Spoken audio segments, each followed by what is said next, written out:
Vamos a hacer una clase de repaso hacia grandes rasgos de lo que es un proceso desde el punto de vista civil y comercial. Es fundamentalmente tener un esquema práctico en el sentido que nosotros acá en Derecho no somos como los estudiantes de medicina o que estudiamos en medicina, que podemos tener algún preparado, podemos tener algún paciente, sino que tenemos que trabajar sobre, digamos, entre comillas, entelequia, es decir, todo muy abstracto.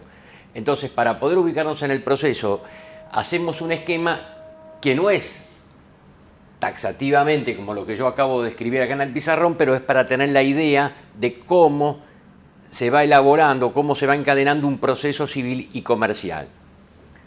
Que yo voy a explicar cada uno de estos institutos que están puestos acá en el pizarrón. Lo primero que tenemos que tener presente, que es fundamental, es saber algunos institutos que son la base o los pilares de lo que es un proceso civil. Por ejemplo, acción, por ejemplo, legitimación, jurisdicción, competencia, que son elementos, como dije recién, que lo tenemos que tener presente en todo el momento en cuando empezamos a elaborar algún proceso, ya sea trabajando desde el punto de vista en un estudio jurídico o también desde el punto de vista del tribunal. Entonces tenemos que empezar por lo más básico, acción.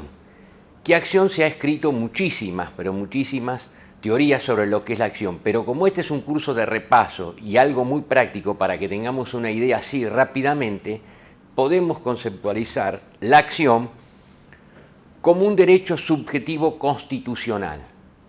Es decir, que todos tenemos acción, pero esa acción va acompañado de otro instituto que es muy importante y muy complejo, que es la legitimación, que desde el punto de vista histórico podemos decir que el derecho procesal civil ha sido un derecho muy generoso, porque toda la teoría de la legitimación se la obsequió al derecho civil.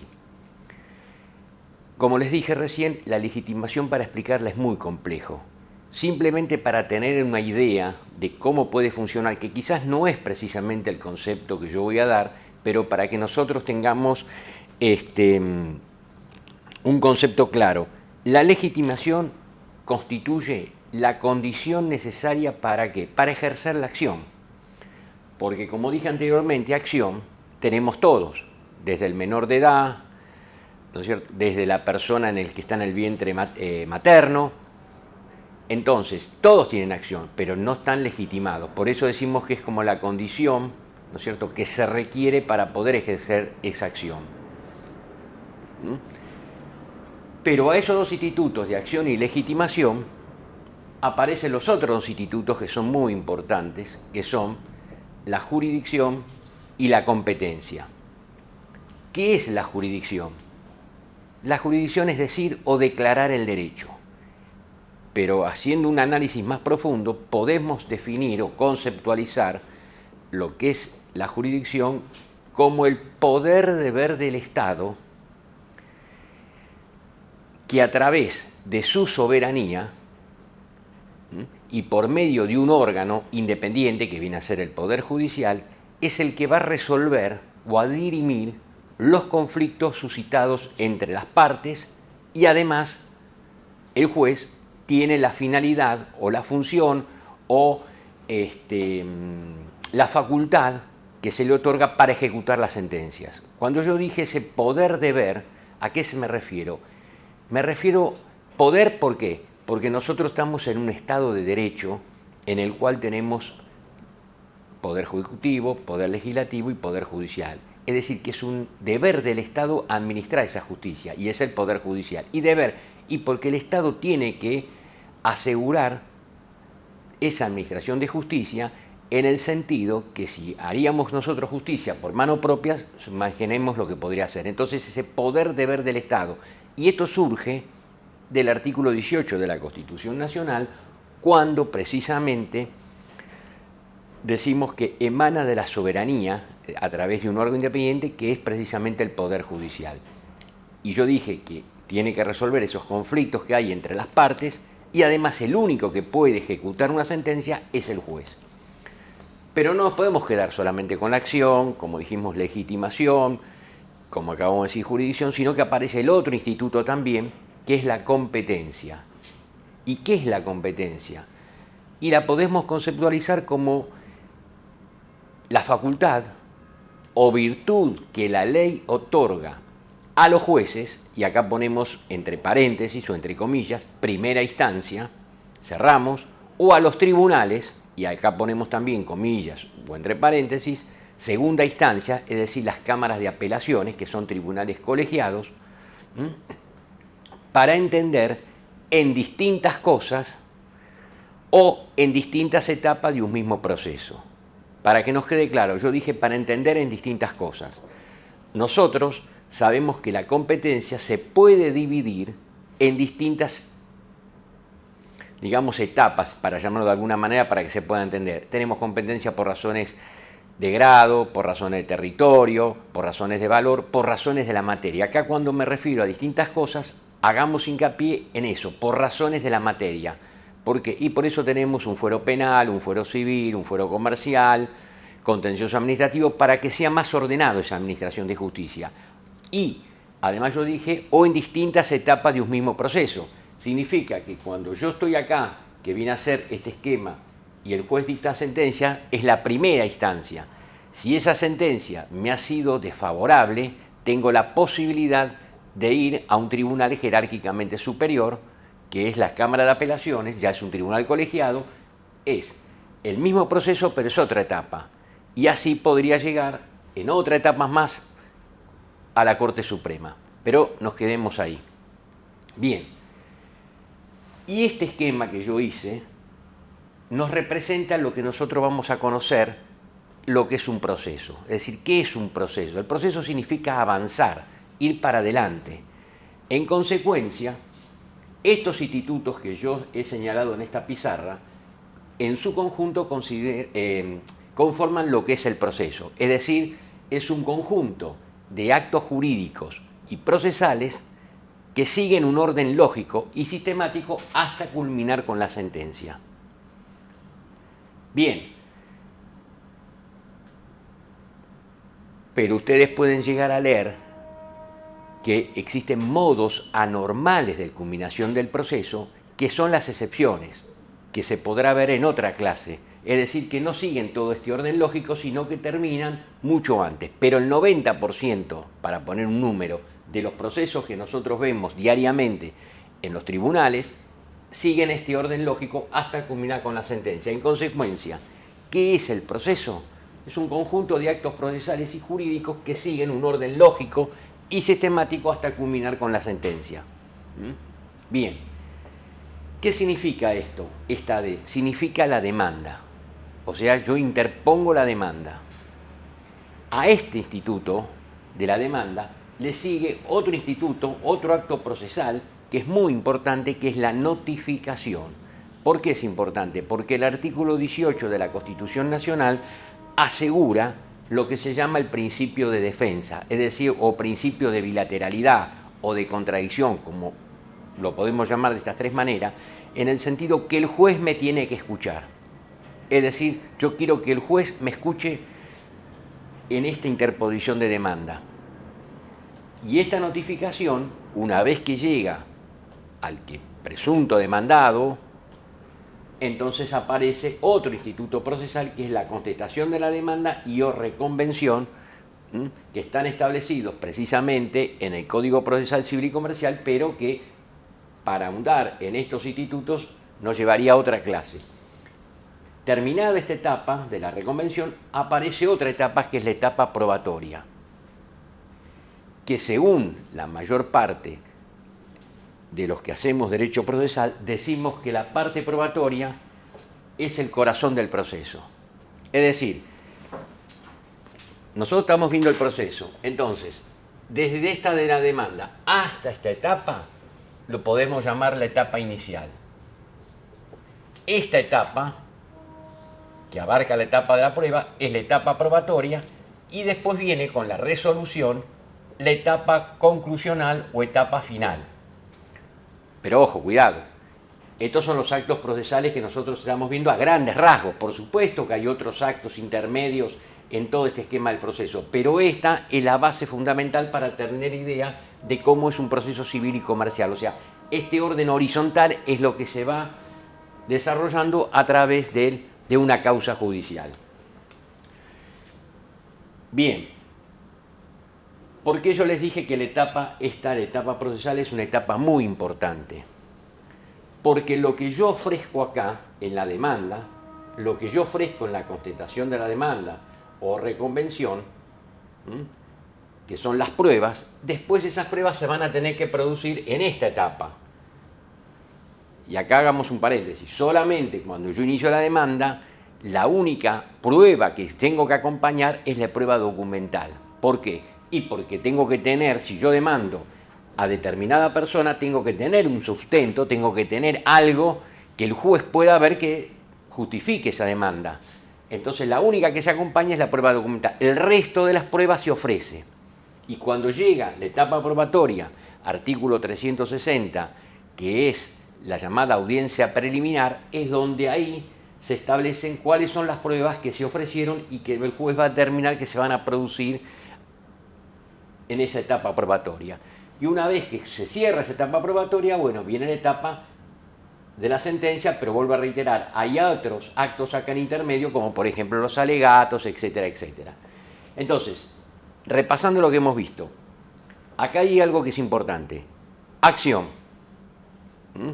Para tenerlo como idea, como para tenerlo presente inmediatamente.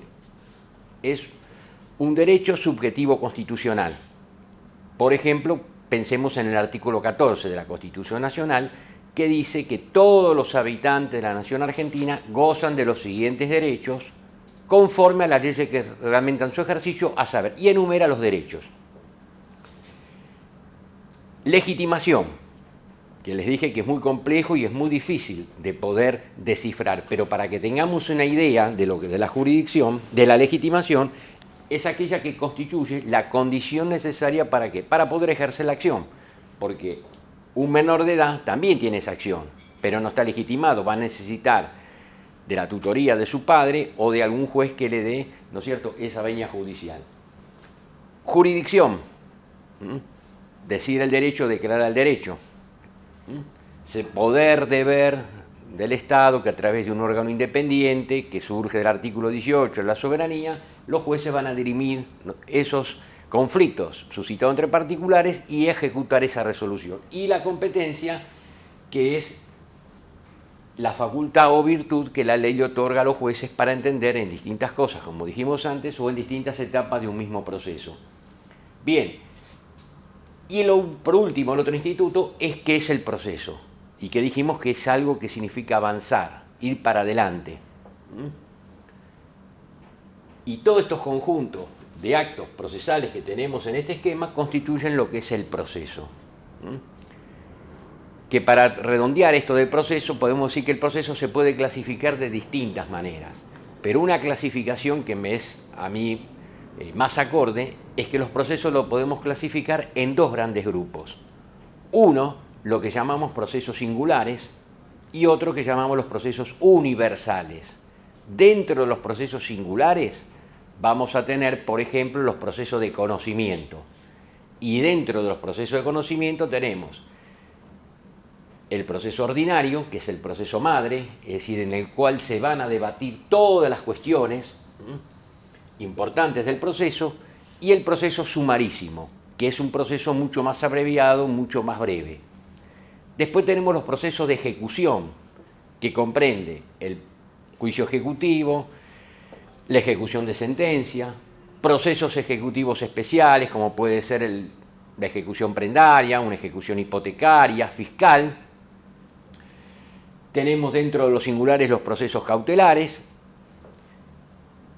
y en el esquema universal comprende los dos grandes procesos que son, por eso se llaman universales, concursos y quiebras, y el proceso sucesorio, que son universales porque los jueces en los concursos y las quiebras y en el sucesorio conocen el patrimonio, ya sea del concursado, del fallido o de la persona que haya fallecido, es decir, conoce todo ese andamiaje de los bienes y ejercen este tipo de procesos, precisamente los universales, concursos y quiebras, y el sucesorio, el llamado fuero de atracción. Es decir, que el fuero de atracción, que por ahí lo llegan a leer en algún lado, significa simplemente para que tengan desplazamiento de la competencia.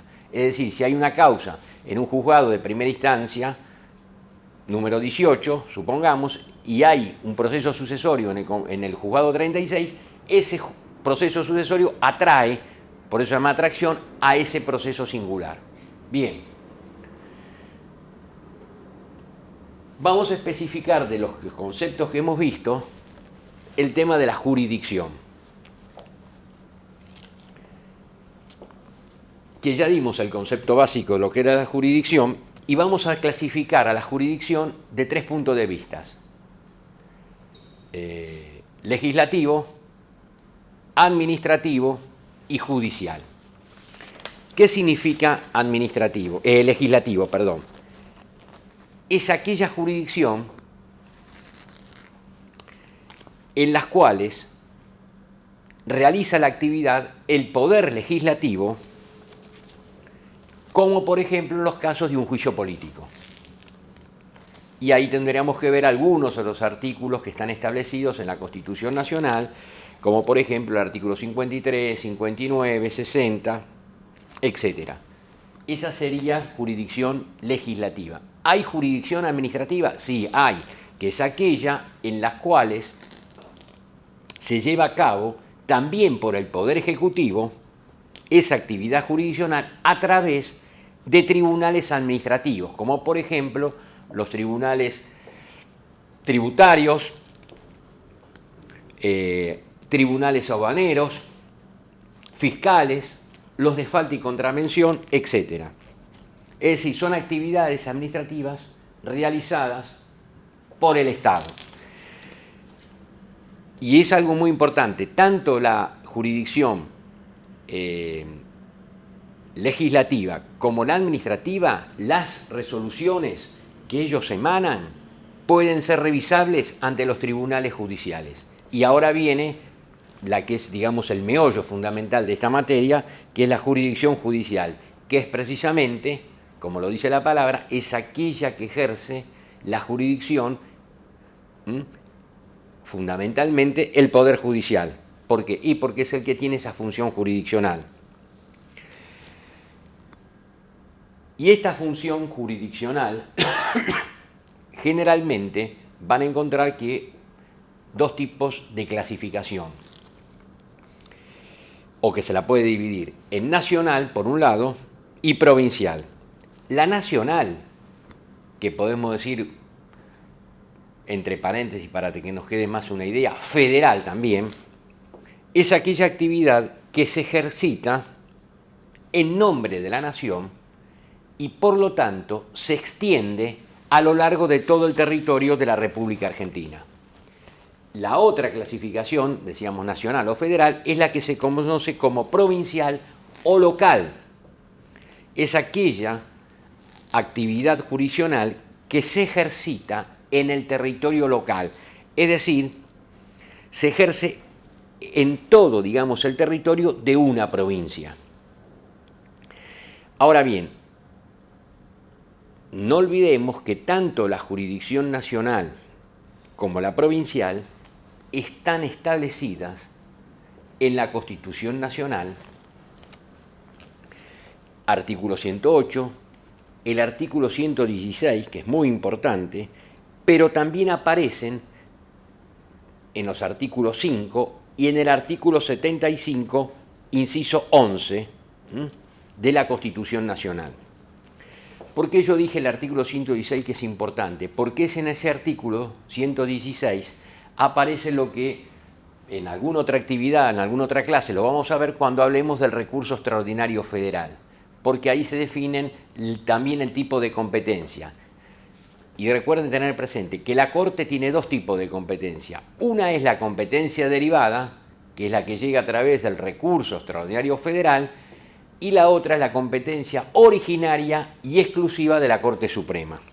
Otro tema que también trae aparejado algunas cuestiones de discusión doctrinaria, no digamos, no tan debatida, que es cuando se habla que la jurisdicción se divide en jurisdicción contenciosa y en jurisdicción voluntaria, que algunos dicen mal llamada jurisdicción voluntaria.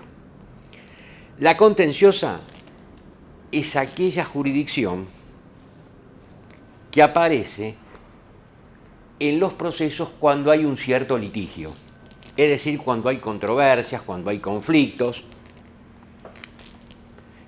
por ejemplo, en un proceso de desalojo, en un proceso de daños y perjuicios, y que el juez determina esa resolución de ese conflicto a través de una sentencia. La voluntaria es aquella que se ejerce en procesos en los cuales no hay controversias.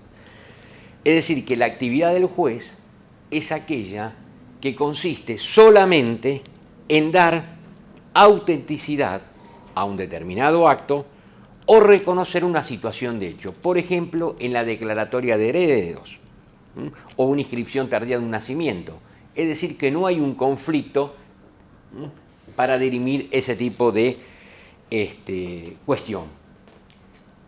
Y después podemos hablar también de lo que se llama la jurisdicción contencioso-administrativa, que es cuando el Estado actúa como persona de derecho público. Y se puede llegar entonces a producirse algunas lesiones de los particulares, y entonces es cuando ese acto que produce esa lesión de los particulares aparece ese poder administrador para que revise de alguna manera, ¿no es cierto?, esa lesión a través de lo que se refieren el fuero contencioso administrativo federal,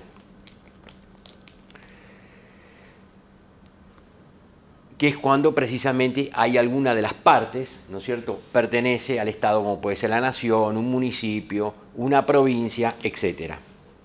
Bien. Otra cuestión que también podemos tener en cuenta cuando hablamos de jurisdicción es que la jurisdicción puede ser nacional o provincial y propia. Y también puede ser la jurisdicción federal o provincial, pero delegada. ¿Qué es la jurisdicción nacional o provincial propia? Es cuando un juez actúa en virtud de facultades que le confiere fundamentalmente la ley, es decir, cuando el juez es competente. En cambio, aquella que es jurisdicción nacional o provincial delegada es cuando el juez realiza algún acto en una causa, pero que se lo encomienda otro juez.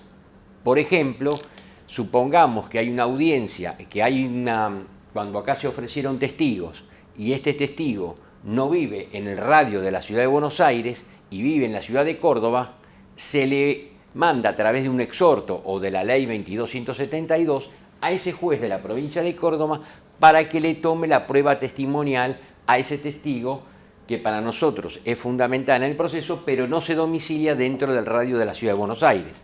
Por eso es delegada, se le delega a ese juez. Y si ese juez solamente lo que puede hacer es tomar esa audiencia, no puede hacer ninguna otra cuestión porque la competencia es específicamente en eso, por eso se llama delegada, que es a través, vuelvo a reiterar, de lo que establece la ley 22.172. Bien.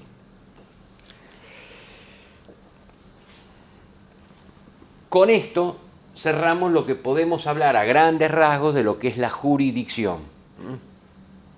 Y dejamos para otro capítulo hablar del tema de la competencia y con este tema de competencia cerrar toda esta etapa de este proceso para terminar con lo que es una sentencia, definir qué es una resolución, o sea, que los distintos tipos de sentencia, para entrar después en una etapa que es la etapa que se llama recursiva, que es lo que empieza en segunda instancia.